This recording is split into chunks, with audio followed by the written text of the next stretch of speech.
You'll recall that Dr. Jack Cassell posted this sign on his office door: if you voted for Obama, seek urologic care elsewhere. Changes to your health care begin right now, not in 4 years. Dr. Cassell's claim that he does not literally deny people care is at least misleading, since at least one patient reports seeing the sign and going elsewhere, and the doctor admits that other patients have complained to him about the sign. Now, in speaking about the supposed horrors of the health care reform law, Dr. Cassell's lies go unchallenged, at least over at Fox News. Well, as of this next year, Medicare cuts are going to be huge.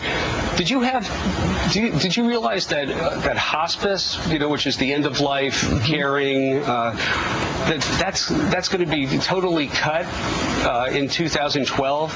I mean, not only do they want you to die at a younger age as they basically ratchet down care, but they want you to die a slow and painful death as well. I mean, it's horrible. Well, I hope he's better at urological practice than he is about truth. In fact, the health care law does not eliminate reimbursement for hospice providers, as detailed by Media Matters, and healthcare analysts have noted that hospice was not even a major target of cuts, and hospice care membership organizations expressed support for health care reform provisions.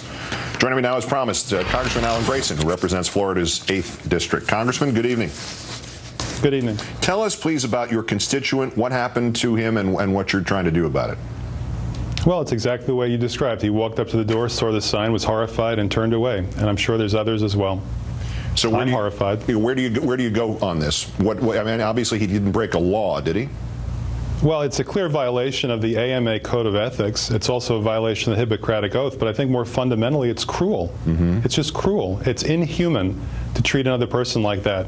When you walk up to his office with cancer, you shouldn't have to worry about your voter registration. So is the path through the American Medical Association, through the licensing board in Florida? Where do you go with this? Do you know?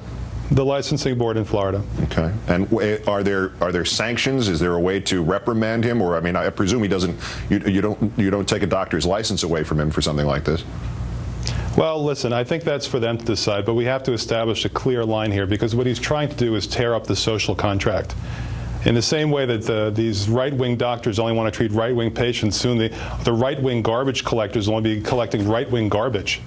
There's no end to this once you start it. We've got to stop it. Well, but on the other hand, at that point, we don't have enough then. We don't have enough garbage collectors.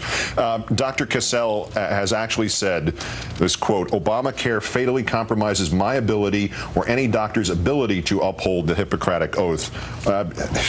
What do you, between that and what he said about hospice care, what do you think of this, of his tack in taking advantage of this new platform he's gotten? It's worse than that. He told the local Fox station he was against health care reform because it means that no old people will be able to go to nursing homes anymore. That's how wrong-headed he is. He's got plenty of opinions, not many facts at all, and he's using his opinions to try to deny care to other people. Think about it. He says that he's concerned that the Obama health care plan is going to end up denying care to his patients, so he's going to deny care to his patients. What's the sense of that? Oh, goodness. It simplifies it, doesn't it, when you put it in those terms?